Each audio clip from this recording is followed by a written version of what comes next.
사도신경으로 신앙 고백하겠습니다.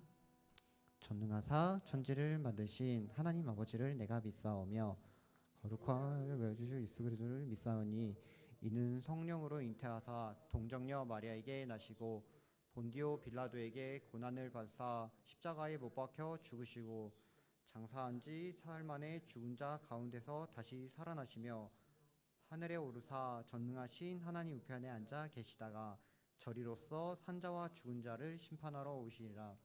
성령을 믿사오며 거룩한 공예와 성도가 서로 교통한 것과 죄를 사하여 주신 것과 몸이 다시 사는 것과 영원히 사는 것을 믿사옵나이다. 아멘. 네, 우리 자리에 착석해 주시겠습니다. 찬양 주가 주 되심을 같이 찬양하시겠습니다.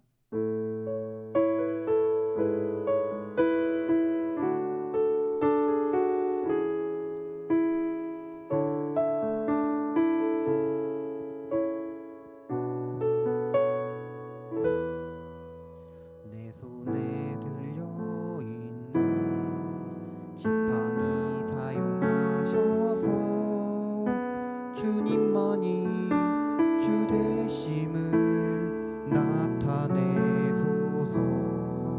맡겨주신 사명을 감당할 힘을 주시고 주 이름만 높이게 하소서.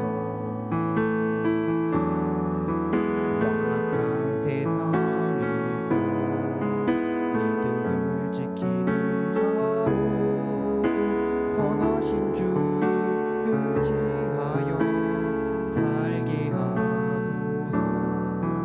거룩한 백성으로 구별된 주의 자녀로 주 이름만 따르게 하소서. 나의 하나님 그는 여호와 유일하신 이름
김진우 형제님 나오셔서 대표 기도해 주시겠습니다. 하나님 감사합니다. 우리가 이 시간 이 자리에 모여서 주님을 예배하게 하시며 감사드립니다. 이 시간 우리가 모여서 온전히 주님을 예배할 때 주님 영광 받아 주시고 온전히 하나님만 높여드리는 귀한 시간 되게 하여 주시옵소서. 주님 오늘 말씀 전하시는 목사님의 입술을 주관하여 주시고 그 말씀을 통하여서 정말 우리가 삶 가운데서 주님의 말씀으로 승리하며 정말 말씀으로 살아갈 수 있는 모두가 될 수 있도록 주님 함께하여 주시고 우리가 삶 가운데서 정말 주님을 잊을지라도 다시 한번 주님을 붙들고 또 주님 말씀을 붙들고 믿음으로 살아갈 수 있는 우리 모두가 될 수 있도록 주님 함께하여 주시옵소서. 이 시간 회개하고 주님을 찬양합니다. 주님 함께하여 주시고 우리의 모든 마음 받아 주시옵소서. 감사드리며 예수님의 이름으로 기도드렸습니다.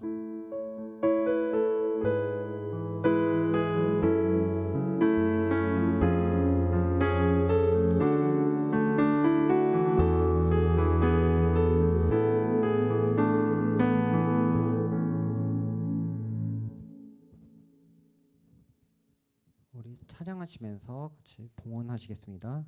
310장 하나님의 은혜로 같이 찬양하시겠습니다.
성장 헌금 기도 성찬식 진행해 주시겠습니다.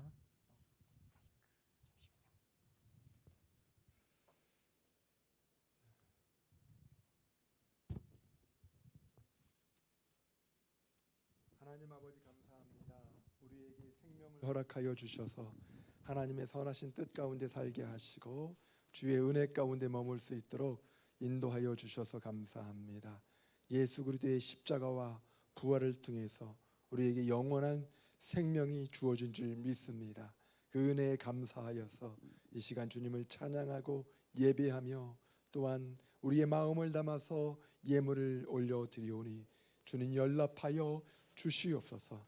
영과 진리로 드려지는 예배 가운데 함께하여 주셔서 예물을 흠양하시고 예배를 흠양하여 주시옵소서. 예물이 쓰여지는 곳곳마다 하나님 나라가 임하게 하시고 평화가 임하게 하시고 하나님 안에서 아버지 막혀있는 담들이 다 흘려지는 역사가 나타날 수 있도록 인도하여 주시옵소서. 예물을 드린 손길마다 하나님의 각양 은혜와 복으로 채워 주시옵소서. 오늘 이 시간 또 예수 그리스도의 살과 피를 나누는 성찬 예식으로 나아갑니다. 주의 영이 함께하여 주시어서 예수님과 연합하여 하나 되는 놀라운 은혜로 붙잡아 주시옵소서. 감사하며 예수 그리스도의 이름으로 기도하옵나이다. 아멘. 이 시간에는 우리 예수님의 살과 피를 기념하는 성찬 예식을 갖도록 하겠습니다. 성찬식은 예수님께서 친히 제정하신 거룩한 예식입니다. 성찬 예식에 우리가 참여함으로 말미암아서 우리의 믿음이 더욱더 굳건해지고 하나님께서 허락하신 구원을 다시 한번 확인하며 나아갈 수 있습니다. 또한 성찬에 이 예수님께서 흘리신 그 보혈과 살을 기념함으로 말미암아서 나의 죄가 완전히 사라지고 녹아지고 영원한 생명이 임하였음을 믿고 예수 그리스도와 연합하는 그러한 시간이 되기를 바랍니다. 이 시간 우리 보혈을 지나며 찬양하면서 우리 떡과 잔을 나누도록 하겠습니다.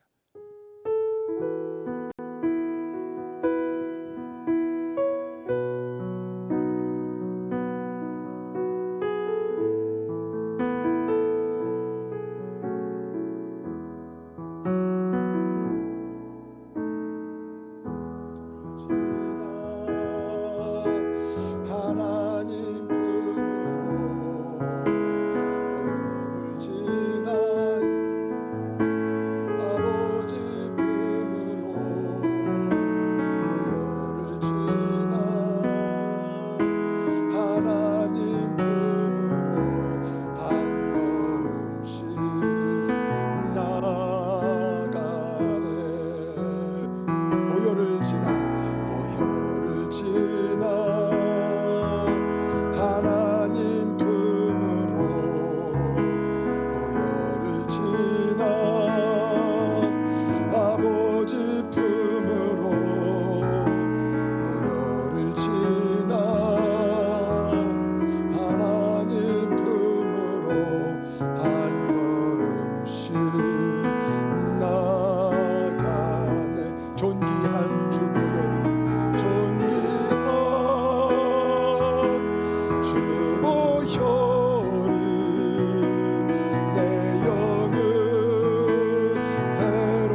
떡과 잔을 다 받으셨습니까? 그럼 먼저 떡을 들도록 하겠습니다.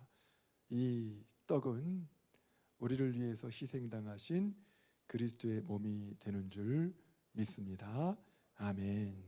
떡을 듭니다.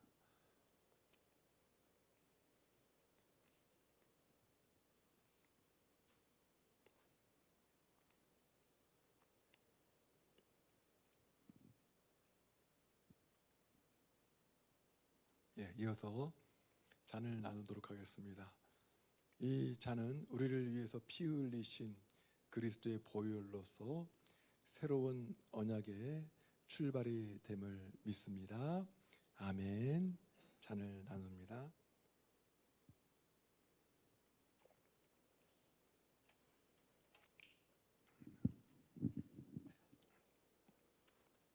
이 시간 제가 기도하겠습니다. 그들이 떡을 먹을 때에 예수께서 떡을 가지사 축복하시고 떼어 제자들에게 주시며 이르시되 받아서 먹으라 이것은 내 몸이니라 하시고 또 잔을 가지사 감사 기도하시고 그들에게 주시며 이르시되 너희가 다 이것을 마시라 이것은 죄 사함을 얻게 하려고 많은 사람을 위하여 흘리는 바 나의 피 곧 언약의 피니라. 아멘.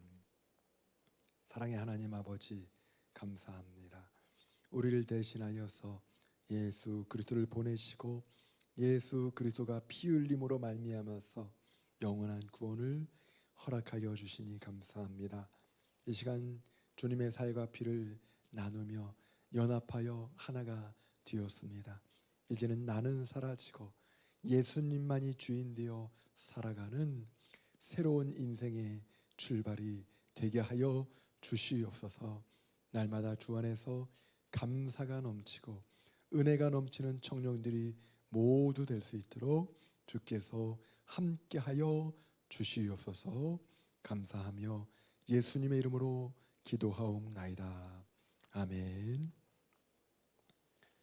오늘 함께 은혜 받으실 하나님의 말씀은 예레미야 2장 1절부터 13절까지 말씀입니다.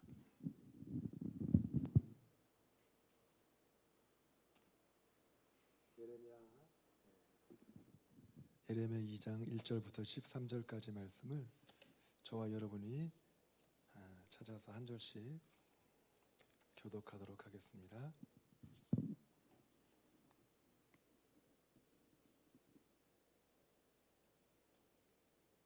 제가 먼저 1절을 읽겠습니다.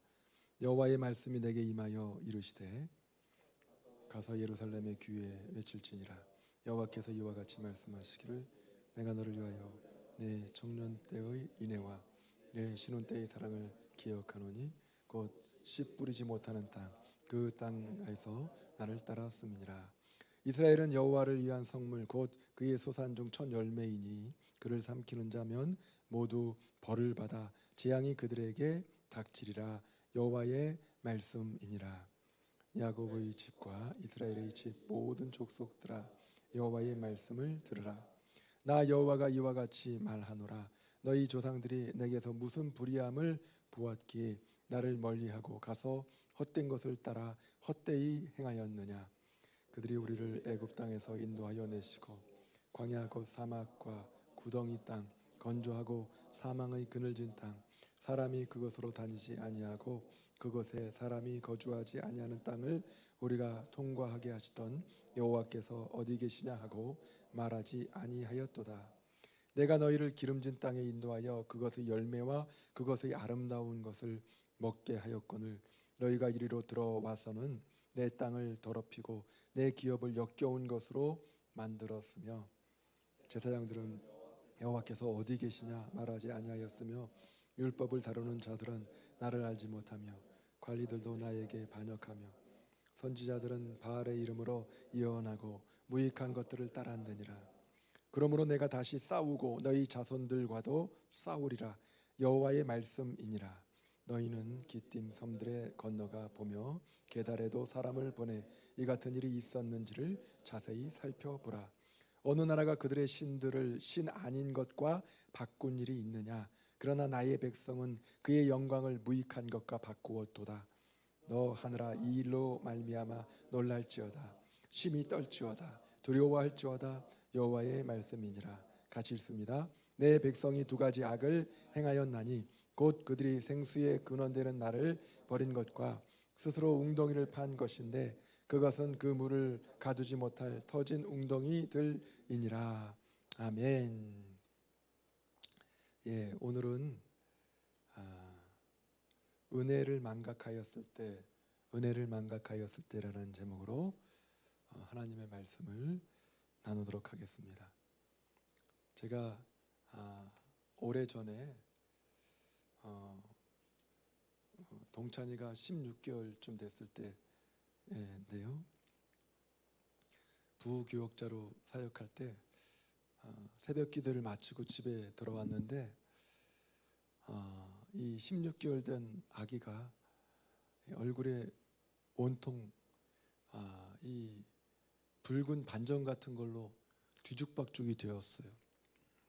자고 있는 아이의 얼굴이 벌겋게 막 달아올라 있었고, 이 딱 그 얼굴을 마주하는 순간에 이 짧은 순간에 지나치는 생각이 새벽에 뜨거운 물에 데웠나?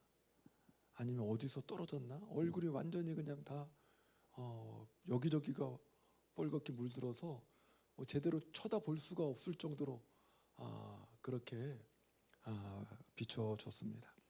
여러 가지 걱정스러운 이 질문들이 내리를 스쳐가면서 이제 옆에 있는 아내에게 물었어요.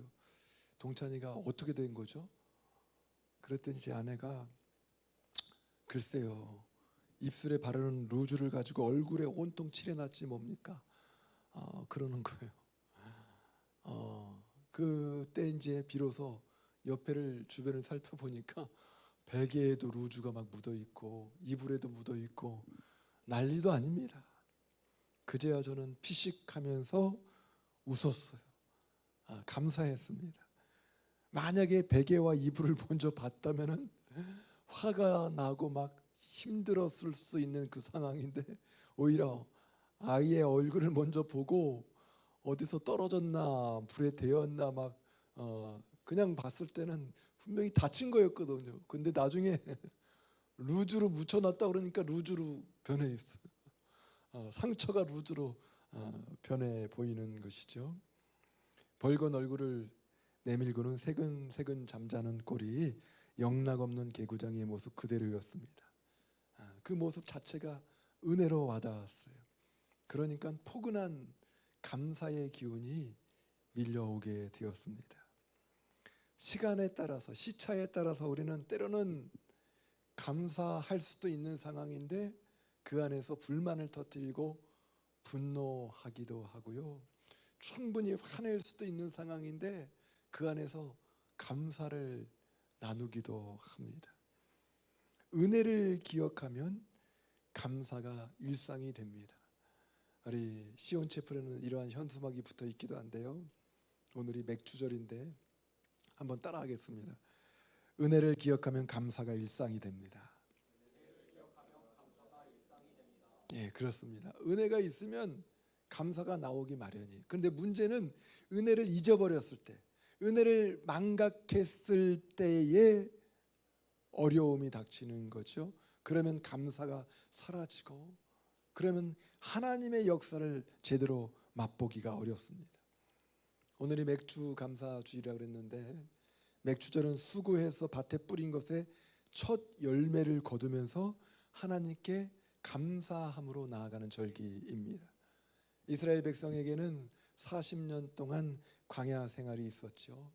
광야 생활을 하는 동안 거처할 집도 없고 목마를 때 마실 수 있는 물도 없습니다.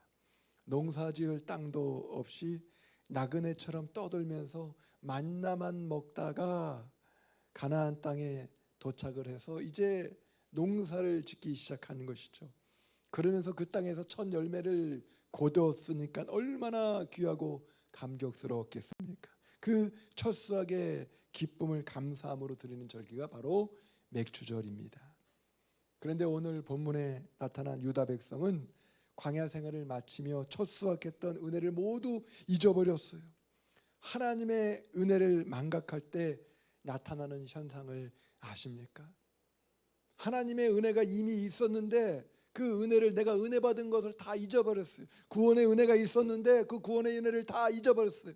내가 너무너무 아파가지고 힘들었는데 그 아픔에서 다 건진받게 되었어요. 내가 힘든 문제로 고민하고 있었는데, 직장 문제로, 학교 문제로 고민했는데 그 문제를 다 해결해 주었어요. 그런데 시간이 지나니까 은혜가 은혜로 남지 않는 거, 기억도 안 나는 거예요. 그랬을 때에 은혜를 망각했을 때에 그것은 이스라엘 백성에게 있어서 우상 숭배로 나타났습니다. 구체적으로 말씀을 보면서 살펴보겠습니다. 오늘 본문 2절을 한번 보겠습니다. 혹시 PPT 자료를 받았나요? 다른 데서? 공유를 일단은 제 화면을 보여줄 수 있는 건 보여주시고 한번 같이 읽겠습니다. 가서 예루살렘의 귀에 외칠지니라. 여호와께서 이와 같이 말씀하시기를 내가 너를 위하여 내 청년 때의 인애와 내 신혼 때의 사랑을 기억하노니 곧 씨 뿌리지 못하는 땅 그 광야에서 나를 따랐음이니라. 아멘. 하나님께서는 이스라엘 백성의 광야 생활 40년을 신혼 때로 기억하고 계세요. 또는 청년 때로 기억하고 있습니다. 신혼 때라고 해가지고 여러분 이제 곧 뭐 결혼할 사람도 있고 앞으로 이제 결혼해서 그 신혼의 과정을 다 통과할 텐데요. 신혼 때라고 해가지고 항상 좋은 일만 있는 것이 아닙니다. 때로는 원망도 있고 불평도 같이 나타날 수 있어요. 그럼에도 불구하고 하나님께서는 이 때를 신혼 때로 기억하고 있어요. 그래도 좋은 시절이라는 것이죠. 이스라엘 백성은 목이 마르면 목이 마르다고 하고 또 배가 고프면 배가 고프다고 하면서 원망을 했지만 하나님께서는 그때마다 바위를 쳐서 물을 주시고요, 만나를 통해서 기적을 경험하게 하셨습니다. 고기를 먹고 싶다고 그러면 뭘 주셨어요? 메추라기를 하늘에서부터 주셔서 배불리 또 먹게도 하셨습니다. 백성들은 불평하고 짜증을 냈지만 하나님의 말씀 앞에서 놓여서 불평을 했어요. 하나님의 말씀 안에서 그래도 머물러 있었습니다. 신혼 때의 사랑이 묻어 있는 겁니다. 왜 그렇습니까? 말씀에 대한 순종이 있었기 때문에 그렇습니다. 이스라엘 백성은 구름 기둥과 불 기둥을 따라서 순종했어요. 때로는 자기들의 입맛에 맞지 않는 것으로 인해서 불평하기도 했지만 그럼에도 불구하고 하나님을 따랐어요. 순종했어요. 그것을 신혼의 사랑으로 기억하고 있습니다. 때로는 청년 시절의 인애 헤세드로 기억하고 있는 것이죠. 출애굽기 19장 5절 이하에 보면 이제 이런 말씀이 있는데요. 제가 한번 빠른 속도로 읽겠습니다. 세계가 다 내게 속하였나니 너희가 내 말을 잘 듣고 내 언약을 지키면 너희는 모든 민족 중에서 내 소유가 되겠고 너희가 내게 대하여 제사장 나라가 되며 거룩한 백성이 되리라. 너는 이 말을 이스라엘 자손에게 전할지니라. 모세가 내려와서 백성의 장로들을 불러 여호와께서 자기에게 명령하신 그 모든 말씀을 그들 앞에 진술하니 백성이 일제히 응답하여 이르되 여호와께서 명령하신 대로 우리가 다 행하리다. 아멘. 이 말씀 안 받았죠? 그 앞으로 목사님 설교할 때는 이 말씀이 지금 한 곳에 보내면 이게 딱 안 퍼져서 내가 직접 보내지 않으면 이게 전달이 안 될 때가 있는데 PPT가 보통 김우중 목사님께 전달하거든요. 그러면 김용환 목사님이 받아서 이렇게 전달해 주라고 그랬는데 중간에 이게 이제 이게 연결이 안 될 때가 있는 것 같아요. 그래서 내가 생각나면 직접 뭐 진우 형제나 지훈 형제나 줄 때도 있는데 내가 지금 줬다고 생각하고 그랬던 것 같아요. 혹시 뭐 예배 전에도 말씀이 이렇게 안 오면 미리 오전이나 뭐 하여튼 1시 전에 뭐 미리 부탁을 하면 김우종 목사님한테 받아갈 수도 있고요. 김용환 목사님한테 요청하면 또 받아줄 수도 있습니다. 그렇게 하셔도 좋을 것 같아요. 여호와께서 명령하신 대로 우리가 다 행하겠다고 이스라엘 민족이 다짐을 하고 있습니다. 이때는 다른 게 없었어요. 순종하기로 결단하는 그 모습을 보여주고 있습니다. 그런데 광야 생활 내내 이스라엘 백성이 순종했습니까? 아니에요. 순종하지 않을 때도 있었습니다. 출애굽기 32장에 가서 보면 모세가 시내산으로 십계명을 받으러 갔을 때 아론과 이스라엘 백성들은 뭐를 했어요? 그때 하나님을 만들었어요. 하나님을 조작했습니다. 뭘로 만들었습니까? 다 금붙이들을 걷어가지고 귀걸이, 금귀걸이 또 뭐 금이빨이 있었는지는 모르겠지만 하여튼 금으로 된 폐물들을 다 걷어가지고 그걸 녹여가지고 송아지를 만들었어요. 금송아지를 만들었어요. 그리고 그 금송아지를 가지고 뭐라 그래요? 이 금송아지가 너희를 애굽에서 인도하여 낸 여호와 하나님이다. 금송아지에게 숭배하도록 그렇게 아론이 가르치고 이스라엘 백성들이 그렇게 외쳤습니다. 하나님께서 이 광경을 보셨을 때 마음이 어땠을까요? 그냥 마음이 짠했을까요? 그냥 안타깝기만 했을까요? 아주 괘씸하게 생각이 되겠지. 아니 어쩌면 나에게 말씀 앞에 그렇게 순종하겠다고 결단하고 다짐했던 저 이스라엘 백성이, 나의 자녀들이, 선민이라고 하는 그들이 어떻게 나를 떠나가지고 또 다른 그러한 형상을 만들어서 그 송아지 형상을 만들어서 숭배할 수 있을까? 그러니까 애굽에는 송아지 형상이 신이었거든. 그러니까 거기에 착안해가지고 자기 생각에 젖어서 하나님 외에 다른 것들을 섬기는 그런 어리석은 모습을 보여주었죠. 그때 하나님께서는 이스라엘 백성을 다 진멸시키고자 했는데 모세가 강력하게 중보기도를 함으로 말미암아서 하나님 여기서 이스라엘 백성 멸망시키면 안 됩니다. 그러면 다른 이방인들이 하나님을 어떻게 생각하겠어요? 이스라엘 백성을 애굽에서 다 출애굽해가지고 그 다음에 더 좋은 곳으로 인도한다고 그래서 우리가 나왔는데 이방 백성들이 볼 때 그러면 하나님이 악한 하나님이라고, 저주의 하나님이라고 그렇게 보지 않겠습니까? 그리고 하나님께서 분명히 아브라함과 이삭과 야곱의 그 후손들에게 저 무별처럼 많은 후손을 주신다고 분명히 말씀하셨는데 그 말씀을 지키셔야죠. 약속을 지키셔야죠. 그렇게 간절하게 애원하듯이 모세가 중보 기도를 하니까 하나님께서 뜻을 돌이켜서 화를 그 이스라엘 백성에게 내리지 않았다는 말씀이 출애굽기 32장에 기록되어 있습니다. 하나님께서는 하나님이 가장 싫어하시는 그 우상 숭배를 했을 때에도 이스라엘 백성을 싹 쓸어버리겠다고 다짐을 했다가 모세의 중보 기도로 인해서 뜻을 돌이키시는 것을 볼 수가 있는 것이죠. 그러니까 하나님의 이 공의보다도 하나님의 사랑이 더 크신 것 같아요.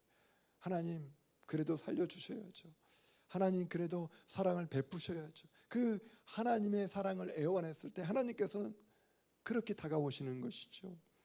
만약에 우리가 하나님 앞에 나아가려고 하는데 불순종으로만 일관하고 금송아지 숭배를 했을 때 세상의 어리석음 가운데 이 연약해서 우상 숭배라고 할 수는 없지만 물질을 따르고 명예를 따르고 다른 어떤 세상적인 것들을 추구하고 있다면은 하나님과의 관계를 어떻게 다시 형성을 해 나갈 수 있을까요? 그때 필요한 것이 회개입니다. 회개. 내가 영적으로 하나님 말씀 앞에 이 온전히 젖어 있지 않으면요, 말씀이 들리지도 않고 기도가 되어지지도 않습니다. 하나님께서 말씀하시면 그 말씀이 나에게 주신 말씀으로 들려야 되는데 안 들려요. 기도하면 하나님께 상달돼서 응답을 받아야 되는데 안 받게 돼요. 막혀 있어요. 뭔가 지금 때가 묻어 있어요. 더러운 것이 방해하고 있어요. 죄가 방해하고 있어요. 그러면 하나님과의 관계가 다 무너질 수 있는데 그때 회개가 필요한 것이죠.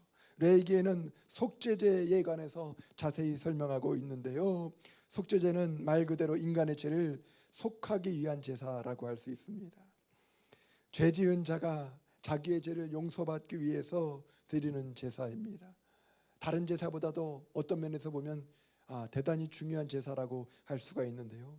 죄 없는 어린 양의 피가 우리의 죄를 속하는 사실을 분명하게 실물 교육으로 보여주는 것이 구약의 속죄제라고 할 수가 있어요. 피는 그 생애에 따라서 가치가 달라지는 법입니다. 죄를 지은 우리들의 피는 죄를 속하는 힘이 있을까요? 없을까요? 죄를 속하는 힘이 없어요. 내가 죄인인데, 내가 나를 구원할 수 없는데, 내가 깨끗하지 못한데 할 수 없습니다. 그러나 죄를 한 번도 지은 적이 없는 예수 그리스도의 피는 보혈이 되는 줄 믿습니다. 우리의 모든 죄를 씻는 샘물이 되는 줄 믿습니다. 율법을 만드신 하나님께서, 죄가 하나도 없으신 그분께서 우리를 대신해서 피를 흘려서 우리가 다시 새로운 생명 가운데 살게 되는 줄 믿습니다. 속죄제는 그래서 예수 그리스도의 십자가 사건의 모형이라고 할 수가 있습니다. 이 속죄의 과정을 통해서 예수 그리스도의 십자가 안에 다시 들어감으로 말미암아서 하나님과 나와의 관계가 온전히 바로게 설정되는 줄 믿습니다. 하나님께서는 이스라엘을 특별히 당신의 백성으로 선택하셨죠. 그들은 이 세상에 세우신 첫 교회와도 같았습니다. 하나님께서 그들과 혼인하셨기 때문에 그들의 문제는 하나님의 문제가 되었어요. 그들의 적은 곧 하나님의 적이 되었어요. 하나님의 백성에게 해를 가하는 자는 누구든지 그와 같은 위험에 처하게 되었습니다. 하나님께서 대신 싸워주시는 거예요. 얼마나 귀합니까? 얼마나 복이 됩니까? 하지만 하나님께서 그들에게 주신 그 아름다운 땅, 가나안 땅에 들어갔을 때 그들은 스스로를 더럽히면서 그 땅을 어지럽혔습니다. 그것은 하나님의 땅이었는데, 거룩한 땅이었는데, 임마누엘 땅이었는데, 그러나 그들은 그 땅을 가증스럽게 만들었습니다. 하나님을 버린 후에 그들은 다시 하나님께로 돌아갈 생각을 하지 않았던 것입니다.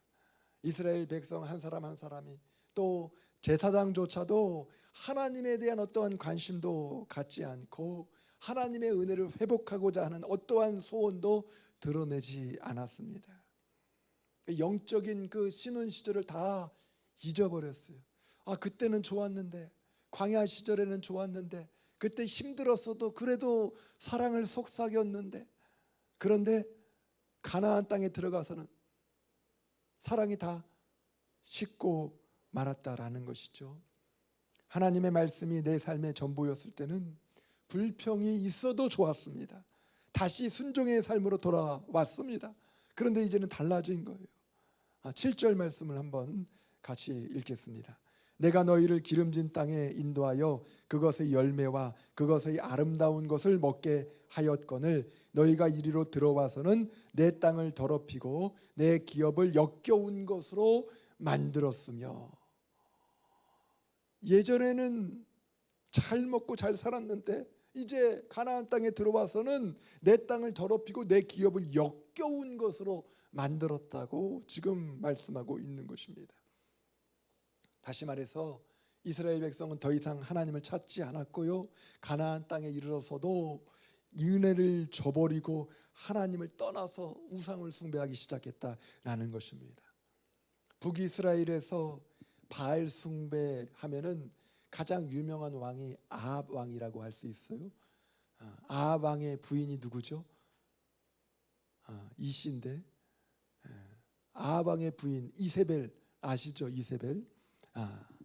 이세벨이 자신의 나라 시돈으로부터 페니키아에 바알 숭배를 도입해 들어왔기 때문에 그때 이 바알 숭배 사상이 굉장히 이스라엘을 강타하고 있었습니다. 엘리야가 바알과 아세라 선지자 850명과 대결했던 때도 바로 이때죠. 이때 그렇게 많은 사람들이 이제 바알에 또 아세라에 이러한 우상의 이방신에 빠져 있었고요, 남유다에서는 므낫세 시대의 바알 숭배를 비롯한 우상 숭배가 가장 성행했습니다. 그리고 그 여파는 요시야의 종교개혁에도 불구하고 예레미야 시대에까지 영향을 미쳤던 것입니다. 그러니까 예레미야가 볼 때는 다 우상천지예요. 겉으로는 하나님을 믿는다고 하는데 실제로는 다 우상에 빠져 있습니다. 오늘 본문 8절을 같이 한번 보겠습니다. 제사장들은 여호와께서 어디 계시냐 말하지 아니하였으며 율법을 다루는 자들은 나를 알지 못하며 관리들도 나에게 반역하며 선지자들은 바알의 이름으로 예언하고 무익한 것들을 따랐느니라. 이것은 무엇을 말씀하고 있습니까? 당시의 제사장들은 하나님의 임재를 구하지 않았다는 거예요. 그들이 백성의 중보자가 돼가지고 백성의 재물과 삶의 문제를 가지고 하나님 앞에 나아가서 하나님의 뜻을 구하고 해결을 해야 되는데, 하나님의 응답을 받아야 되는데 그렇지 않았다라는 것입니다. 당시에 우상 숭배에 빠져 있는 백성들은 더 이상 여호와 앞에 재물을 가져오지 않았어요. 그러니까 제사장들이 할 일이 없는 거예요. 예물을 가져와서 이 재물을 드려가지고 거기서 제사를 지내고, 또 그래야 또 제사장들도 어느 정도 또 같이 삶을 영위해 나갈 수가 있는데, 예배드리러 제사드리러 오는 사람들이 없으니까 이제는 제사장이 백성들이 뭐 하나 신방을 갑니다. 찾아가서 보니까 여호와께 제사 지내는 게 아니라 누구에게 제사하고 있어요? 바알에게 제사하고 있어요. 아세라 신에게 제사하고 있어요. 그러면 제사장이 가서 그걸 뜯어 말려야 되는데 왜 우상 숭배를 하냐? 하나님 여호와 하나님께 제사해야지. 그렇게 호되게 야단을 쳐야 되는데 거기 가가지고 바알 신에게 숭배하고 있는 그 모습을 그냥 쳐다만 보는 것이 아니라 그들과 함께 거기서 제사하는, 제사를 집례하는 제사장들이 나타나기 시작했다라는 것이죠. 제사의식을 집례해주고 일정한 부분에 자신의 몫을 챙기기 시작합니다. 타락해도 보통 타락한 것이 아니죠. 또한 율법학자들은 지식만 있고 하나님에 대해서 전혀 알지 못했습니다. 오늘날도 신학자들 가운데 하나님을 지식으로만 아는 신학자들이 간혹 있어요. 그러니까 심지어 신학 가운데 하나가 사신신학이라는 학문을 만들기도 합니다. 하나님은 죽었다라는 신학이에요. 자기의 머릿속 안에 하나님을 가둬 놓고 연구해가지고 그리고 발표를 하는 거예요. 하나님을 믿지 않는, 하나님을 경험하지 않는 사람들이 내놓을 수 있는 의견이죠. 당시의 율법학자들도 그랬다라는 거예요. 하나님을 전혀 알지 못하고 지식적으로만 하나님을 대했습니다. 정치 지도자들은 주변 강대국들과 조약을 체결하면서 그들의 신들을 그 땅에 들여오기 시작합니다. 선지자들은 심지어 바알의 이름으로 예언을 하기까지도 했습니다. 온통 이제는 막연히 이 영적으로 잡탕, 쓰레기가 되어가고 있는 거예요. 다 우상이 지배하고 있습니다. 이들은 모두 타락한 이스라엘의 우상 숭배에 관련해서 큰 책임이 있는 사람들입니다. 하여튼 제사장들이 분별이 되거나 선지자들이 분별이 되거나 정치 지도자들이나 왕이 분별이 되거나 누구라도 분별이 돼가지고 이거 아닙니다, 우리 하나님께 나아가야 됩니다, 그렇게 했어야 되는데 세상의 문화가 그러니까 이제는 이렇게 해도 되는 거 아니야? 이제는 동성애가 밀려오는데 남자끼리 그렇게 좋아하고 여자끼리 좋아해서 결혼해서 살아도 되는 거 아니야? 이제는 하나님만 믿으라 그러면 너무 이기적인 것 같으니까 이쪽 저쪽 구원의 길을 다 만들어 놓고 종교다원주의를 만들어 가지고 어느 종교나 평등하게 그렇게 해야 되는 거 아니야? 세상의 흐름이 이렇게 들리니까 거기에 같이 묻혀 사는 거예요. 그게 더 기독교 복음화를 위해서 더 필요한 거 아니야? 같이 술 취하고 같이 음란해지고 같이 유흥에 빠지고 같이 도박하고 같이 세상과 함께 하다 보면 그러면 그들과 친해지니까 그들에게 복음 전하기도 더 좋아질 거 아니야? 내 멋대로 내 나름대로 그런 해석을 하면서 거기에 하나 둘 빠져들기 시작하니까 이제는 다 빠져 있는 거예요. 다 빠져 있어요. 이미 북이스라엘은 아수르에 의해서 함락이 되었고요. 남유다 백성들도 하나님을 떠나고 우상 숭배하는 일에 앞장서고 있는 그런 상황을 예레미야가 구체적으로 보고하고 있는 것입니다. 하나님의 은혜를 잊어버린 자들에게는 감사가 사라지고 악이 지배하기 시작합니다. 13절을 보십시오. 내 백성이 두 가지 악을 행하였나니 곧 그들이 생수의 근원되는 나를 버린 것과 스스로 웅덩이를 판 것인데 그것은 그물을 가두지 못할 터진 웅덩이들이니라.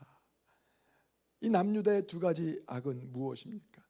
소극적으로는 하나님과의 언약을 깨트리고 하나님을 떠나갔다라는 것이고요, 적극적으로는 다른 신 곧 바알과 언약을 체결하면서 그를 따라갔다라는 것입니다. 예레미야는 이 말씀을 통해서 하나님을 버린 죄와 스스로 웅덩이를 파는 우상 숭배의 죄를 남유다의 악으로 지적하고 있어요. 이처럼 이스라엘의 죄악상이 분명하게 드러났음에도 불구하고 하나님께서는 이스라엘 향해서 여전히 또 내 백성이라고 부르고 있습니다. 또 기다려주고 있는 것이죠.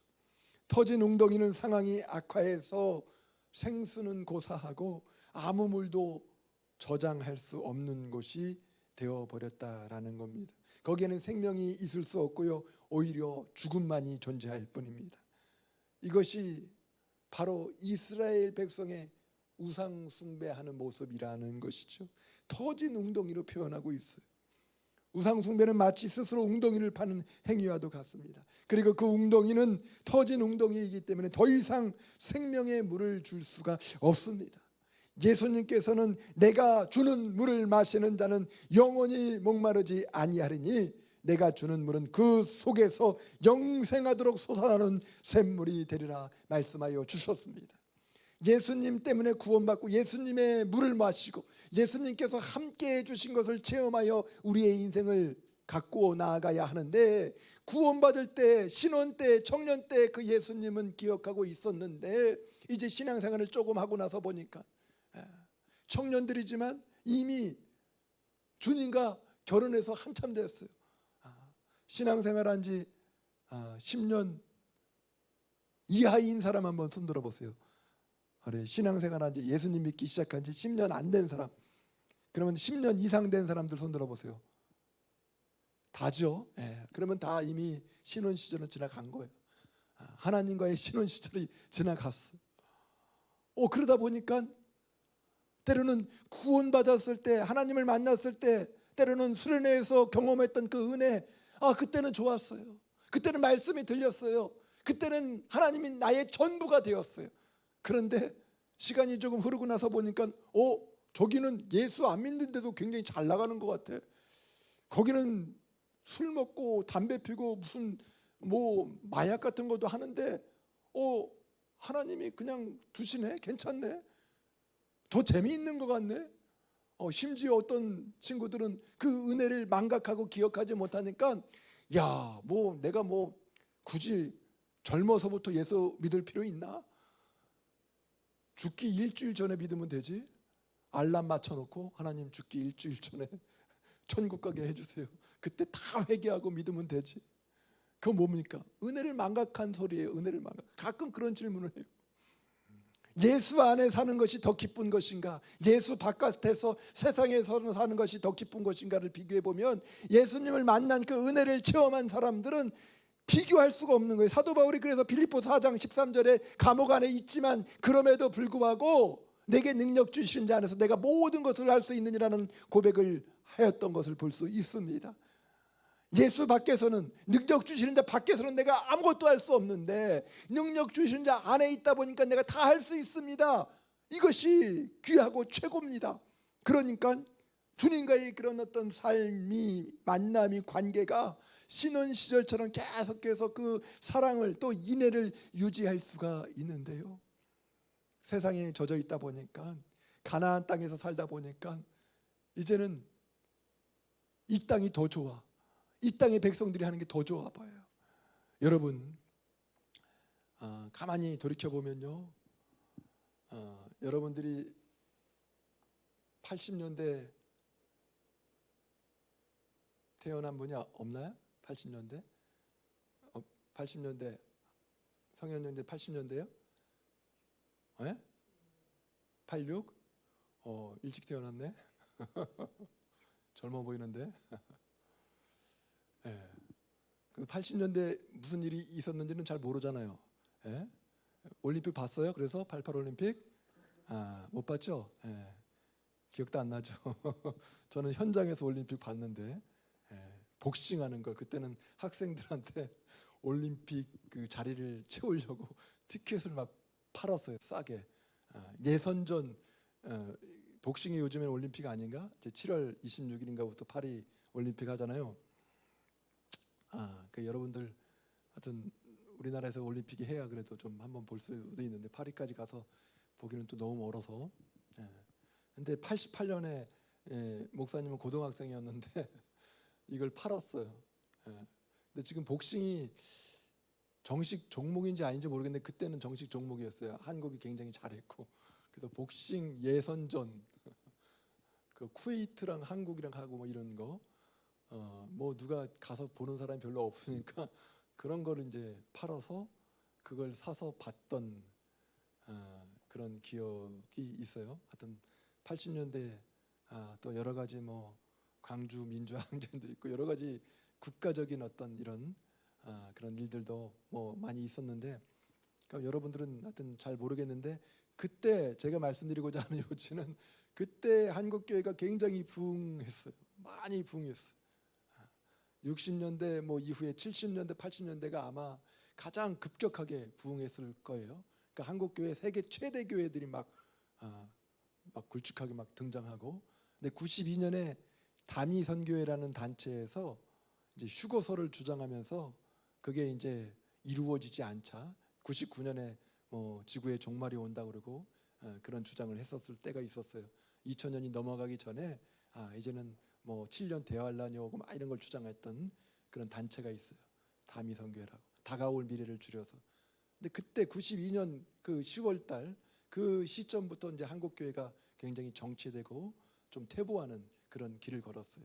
그 사람들이 이단이 잘못된 주장을 막 하는 바람에 오히려 이 재림이나 휴거에 대해서 잘못된 또 선입견을 가져다 주고 기독교가 굉장히 어려워지는 그런 환경 가운데 있었어요. 근데 가만히 돌아보면 70년대 80년대가 우리나라가 살기가 더 좋았습니까? 지금 2020년대 AI 시대가 더 살기가 좋습니까? 지금이 훨씬 좋죠. 그때 70년대 80년대 얘기했던 것 중에 하나가 이제 앞으로는 마이카 시대가 올 것이다 이런 예측을 하는 사람이 있었고 이제 앞으로는 컴퓨터를 한 사람이 한 대씩 가지고 다닐 때가 있을 거야. 그리고 심지어는 컴퓨터를 몸에다가 가지고 다녀. 그 상상할 수 없는 이야기를 하는 사람들이 있어가지고 깜짝 놀랐어요. 근데 실제 다 이루어지고 있어요. 스마트폰이 그런 역할을 하고 이런 게 너무 빠른 속도로 이루어지고 있고요. 자동차도 웬만하면 또 집에 한 대 두 대씩 막 있는 집들이 대부분이고 그런데 이제는 어떤 차를 타냐 더 좋은 차를 타기 위해서 이제 또 경쟁인 것이죠. 제가 가끔 하는 얘기지만 우리가 세종대왕보다 훨씬 더 잘 살아요. 잘 먹고 훨씬 맛있는 거 먹고. 세종대왕 뭐 타고 다녔어요? 운전수 4명 있는 거 가마 타고 다녔단 말이에요. 우리는 그냥 운전수 1명만 있어도 되는데 조금만 있으면 운전수 없어도 그냥 몸만 얹혀놓으면 타고 다니는 그런 시대가 되었어요. 훨씬 더 잘 살게 되었어요. 그런데 문제는 그때는 한국교회가 부흥하고 감사가 넘치고 은혜가 넘쳤는데 지금은 잘 살게 되니까 이제는 하나님께로 오는 것이 아니라 세상으로 갔단 말이죠. 여러분 이스라엘 백성이 애굽에서 벗어나서 광야 생활을 할 때가 더 잘 살았을까요? 가나안 땅에 정착했을 때가 더 잘 살았을까요? 어느 때가 더 잘 살았겠어요? 상식적으로 볼 때 햇수도 광야 생활이 먼저고 가나안 땅이 나중이잖아요. 그리고 광야 생활은 집도 없었어요. 정착할 땅이 없었어요. 가나안 생활이 훨씬 더 나아져야 되는 거예요. 훨씬 더 환경은 좋아졌어요. 그런데 영적으로는 무너졌다라는 거예요. 이게 참 놀라운 거예요. 힘들 때 어려울 때는 기가 막 모든 것들을 다 동원을 해가지고 막 기도도 하고 기도원마다 막 기도하는 사람들이 있고 교회가 막 세워지고 움직이고 정말 먹을 것도 없는데 막 충성하고 봉사하고 시간도 더 없는데 그때는 무슨 세탁기나 무슨 건조기나 뭐나 무슨 기계들이 대신해 주지 않았어요. 다 손빨래하고 뭐하고 그러니까 시간이 더 없어요. 지금은 밥도 알아서 밥솥이 해주고 빨래도 알아서 빨래 저기 해주고 설거지까지 심지어 식기세척기가 해주고 웬만한 거 기계들이 다 해주는데 시간이 여유가 있어야 되는데 시간이 더 없대요. 이게 무엇입니까? 하나님께 우선순위를 두지 않으면 아무리 좋은 젖과 꿀이 흐르는 땅 가나안 땅을 허락해 주어도 오히려 우상 숭배로 하나님을 떠난다라는 거예요. 터진 웅덩이를 만들 뿐이라는 거예요. 그러니까 우리의 신앙이 무엇에 먼저 초점을 두어야 될지를 분명히 기억해야 됩니다. 나를 구원해 주신 하나님을 붙잡으시길 바랍니다. 나와 동행하시는 하나님을 의지하시기를 바랍니다. 여기서 떠나서 시작하면은 이제 나도 모르는 사이에 내가 원하지 않는 우상 숭배로 빠질 수가 있어요. 물질 숭배로 빠지고 다른 명예를 숭배하게 되고, 그래서 직장 쫓아다니다가 학교 쫓아다니다가 하나님을 떠나게 되고, 친구 따라다니다가 하나님을 떠나게 되고, 그게 우상 숭배랑 뭐가 다릅니까? 결국에는 하나님께서 무관심으로 바라보지 않는 대상이 될 수가 있습니다. 생수가 되시는 예수님을 바라보시고 예수님께 온전히 접붙여져서 주님의 뜻을 따를 수 있는, 그래서 은혜를 기억해서 감사의 신앙이 나올 수 있는 저와 여러분이 모두 되시기를 주의 이름으로 축원합니다. 기도합니다. 사랑의 하나님, 우리에게 은혜를 망각하는 어리석음을 범치 않도록 인도하여 주옵소서. 구원의 은혜를 기억하게 하여 주시옵소서. 하나님이 도우시고 함께 하시는 그 은혜를 기억하게 하여 주시옵소서. 가장 곤고하고 힘들었을 때 주님께서 도우시고 인도하여 주셨던 그 은혜를 깨닫게 하여 주시고 감사의 삶이 넘치는 우리 유대의 청년들이 모두 되게 하여 주시옵소서. 예수님의 이름으로 기도하옵나이다. 아멘.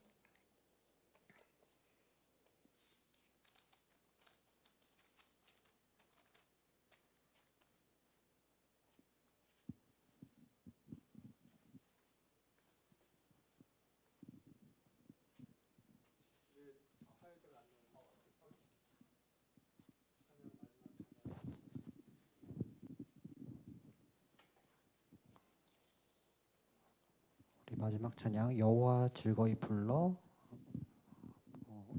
하시겠습니다.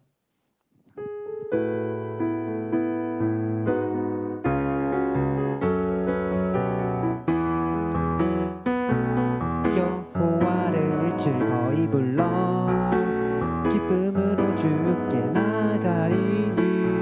여호와 하나님 난 주의 백성 기르시는 양이라. 여호와를 즐거이 불러 기쁨으로 주께 나가리.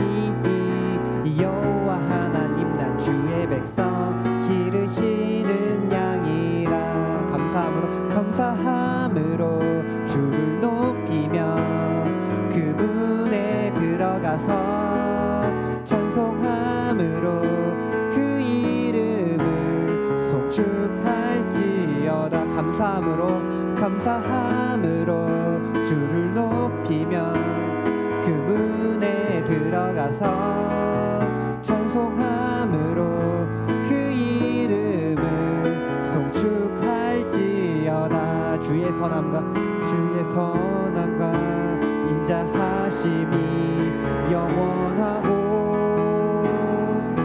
주의 성실하심이 대대에 미치리로다. 감사함으로 주를 높이며 그 문에 들어가서 찬송함으로 그 이름을 송축할지어다. 마지막으로 감사함으로 주를 높이며 그 문에 들어가서 찬송함으로 그 이름을 송축할지어다.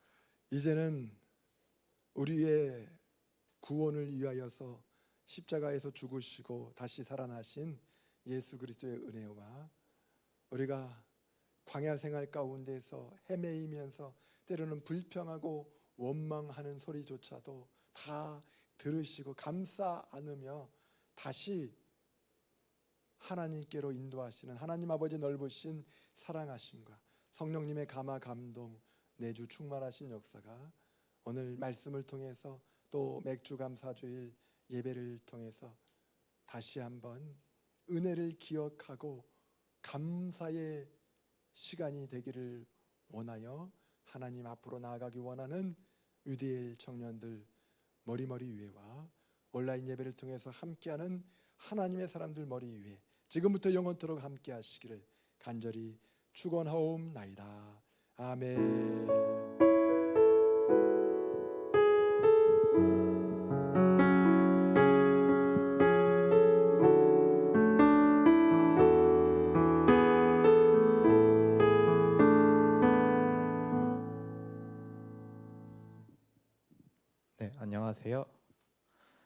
네, 위드엘 광고 진행하겠습니다. 네, 첫 번째로 교족부 사진을 촬영해야 되는데요. 생일 파티 후에 증명사진 촬영을 진행하겠습니다. 보내실 증명사진이 있으신 경우에 앞에 보이시는 회장 연락처로 사진을 전달해 주시면 되겠습니다. 네, 두 번째로는 여름 수련회가 정해졌는데요. 여름 수련회 포스터 사진하고 포스터 사진을 띄워주시면 감사하겠습니다. 그리고 일정은 8월 15일에서 16일, 17일 되겠고요. 장소는 포천의 초장교회로 정해졌습니다. 그리고 회비는 5만 원입니다. 네, 그리고 세 번째로 온가족 예배는 이번 달 3주차에 온가족 예배가 없습니다. 이 점 숙지해 주시기 바랍니다. 네, 그리고 세신자분이 오셨는데요.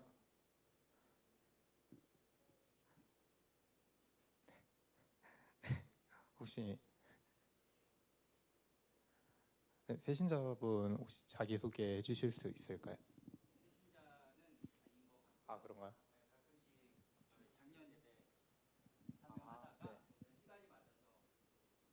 네, 알겠습니다.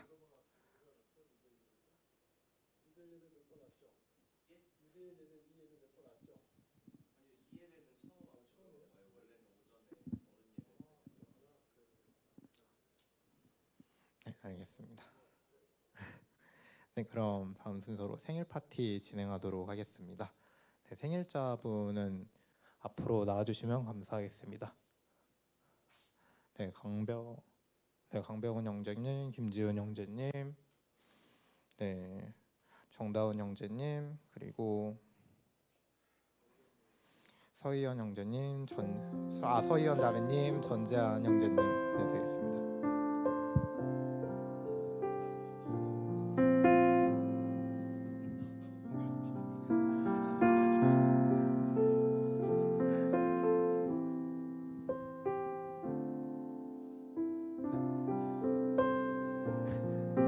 네, 그럼 생일 축하 노래 부르겠습니다.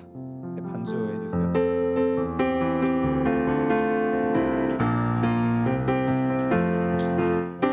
기쁜 날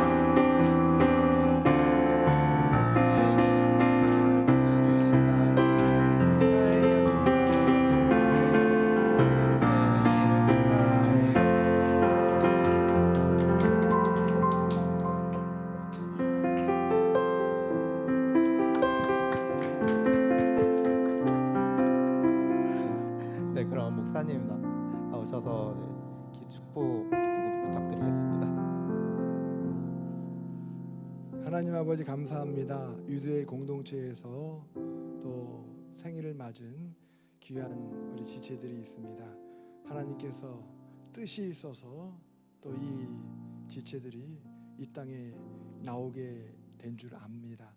하나님 앞에 소명을 분명히 하고 주의 뜻을 이룰 수 있는 믿음과 또 필요한 역량들을 우리 이 하나님의 사람들에게 허락하여 주시옵소서. 앞으로 결혼하는 모든 과정 가운데 함께하여 주시고 또 직장생활 가운데서 또 본이 되게 하여 주시고 또 필요한 하나님의 비전을 움켜쥐고 달려나갈 때에 늘 동행하여 주시옵소서. 주님의 뜻을 귀하게 이루는 청년들의 앞길 가운데 날마다 함께해 주심을 믿고 감사할 때 예수님의 이름으로 기도하옵나이다. 아멘. 축복합니다. 네, 그리고 소그룹은 이제 심은 자매님 소그룹은 이제 박아연 자매님과 함께하면 되겠고, 네, 그리고 박경은 자매님 소그룹은 문숙철 형제님 소그룹과 함께하면 되겠습니다. 그리고 사진은 꼭 증명사진 아니어도 돼요. 그냥 프리하게 여러 번 셀카도 되고 그냥 하면 되니까 꼭 뭐 사진관 가서 증명사진 찍어야 되나 이러지 않으셔도 되고요. 네, 그냥 네. 해주시면 돼요.